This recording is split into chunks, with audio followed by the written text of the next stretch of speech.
زما نوم اشر علي افریدي دو او زه خیبر باډې سره تعلق لرم او زه د پاکستان ډیسیبل کرکټ ټیم فاست بالر یم. الحمدلله سکول لیول کې خو د مو د والیبال سره شوق و چې کله 2011-12 کې د مو انټرمیډیټ کم تعلیم دی هغه چې ختم شلو نو مولا پته ولګېده چې د پاکستان ډیسیبل کرکټ ټیم هم داسې اسوسییشن دی هغه یو ټیمونه راون کړي دي په فزیکلی ډیسیبل باندې نو موږ حالانکه ډېر زیات خوشحال شولو چې الحمدلله موږ له هم یو پلیټفارم جوړ شولو وای دغه پلیټفارم سره سره به موږ خپل ټیلنټ شو کوو ان شاء الله. نو په 2012 کې چې کله د ز ټرایل راغلم نو دلته د مو ټرایل په دغه ځای کې نو موږ کله ټرایل ویر کړلو نو زه د پېښور ټیم نه زه مو سلیکشن وشولو نو پېښور ټیم نه د مو ډېر ښه پرفارمنس وکړلو چې پرفارمنس مې کړو زه د پاکستان کیمپ لا راغلم پاکستان کیمپ نه ډایرکټ د مو پاکستان ټیم نه بیا نو مارغله نو دغه سره چې کله د مو پاکستان ټیم لا نو مارغله نو حالانکه مو ډېر ښه پرفارمنس وکړو دغه سره مو ډېر مختلف ملکونو دورې مې وکړلې بیا پاکستان طرف نه هغه کې 3 ځله زه انډیا ته تللی وم بیا همداشان د بنگلادیش لا پکې لوړم دوبۍ لا پکې لوړم چې څومره هم نور د انګلینډ نه وسټرشایر لا 2 ځله د مو انګلینډ نه چې کوم د دوراب کې وشوله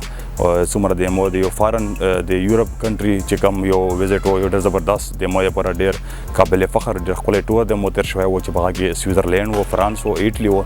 ولته د مو ماشاءالله ډېر زبردست پرفارمنس و مو الحمدلله ولته مولا خلک هاریو چې ته د یوې د سپیشل د مصنوعي خپې سره څنګه دومره تیز بالینګ کوي چې کله مو بالینګ یې چیک کړلو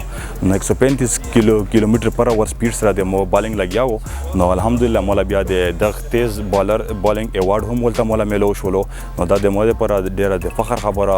نو چې الله تعالی څومره هم شکر ادا کوو دا به کم وي. اصل کې چې کله زه کرکټ د مو لا راغلم نو مو اتوماتیکلی چې کله مو بال چوز کړو زه به مجسره زه به بالینګ کوم نو دغه سره موږ له پته لګیدا چې ویډیو نو موږ چې شیخ اختر ماشاءالله یو ریکارډ یې خای په دنیا کې نو دا شنه د مو هم یو خواهش وو چې د مو هم د سپیډ جوړ شي چې په فزیکلی ډیسیبل کې د مو نه تیز بالر نه وي نو الحمدلله هغه اعزاز بیا مولا ملو شلو دا د مو پر ډېر د فخر خبره و نو بیا هم مو هم چې کوم د څنګه لکه شیخ اختر د مو په بالینګ کې ډېر زیات خوښ دی نو حالانکه هغه مو آیډیل شیخ اختر په بالینګ کې نو الحمدلله هم دا شنه مو هم بالینګ سره خراون شلو بیا چې کوم پاکستان ډیسیبل کرکټ اسوسییشن دی هغه یو امبریلا جوړه کړی د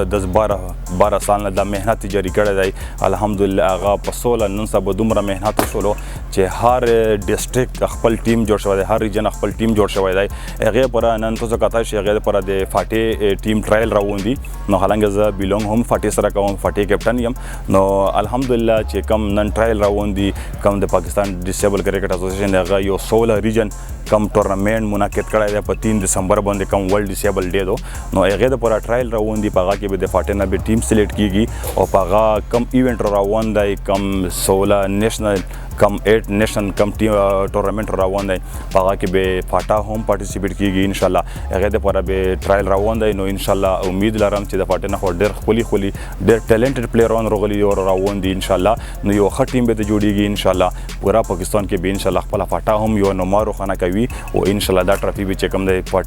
فاټي ټیم به ان شاء الله وروړي. اپیل کوم ګورنمنت ادارو لا چې څومره هم دي غواړه پکور چې هر ډیسټریکټ وایز باندې خپل سپورتس کمپلیکس جوړیږي مونږ په فاټا کې چې کم ټیلنټ هغه چانه پټ نه دی تاسو کتای شو پاکستان کاغه کرکټ ټیم دی کاغه والیبال دی کاغه فوټبال دی کاغه هاکی دو ایون پاکستان له ډېر ښه پلیئران ورکړل نو دا شونته پکور دی د مونږ سپورتس ډایریکټریټ له هم پکور دی چې هغه یو خپل سپورتس کمپلیکس په هر ډیسټریکټ کې جوړیږي نو کاغه هر ځکه جوړ شي هغه ټیلنټ په باد شي چې کم ټیلنټ نن را روان دی که نن 2-3 پلیئران را روان دي که دا فیسیلیټي ولته میلو شول نو الحمدلله ډېر خپل پلیئران به راوځي هغه ټیلنټ به باد شي نو نن 2-3 کلاډو مې پاکستان ټیم کې وي آینده لپاره بیا ان شاء الله نیم ټیم د فاټي نه جوړیږي فاټا کې د ټیلنټ هیڅ کمای نشته صرف د فیسیلیټي او د موقعو او د اپورچونټي ضرورت دی چې هغه موقع ته میلو شي او دا شون د خپل ټورنمنټ نه ته منعقد کیږي نو ان شاء الله ډېر ښه پلیئران مې تر وځي ته فاټي نه.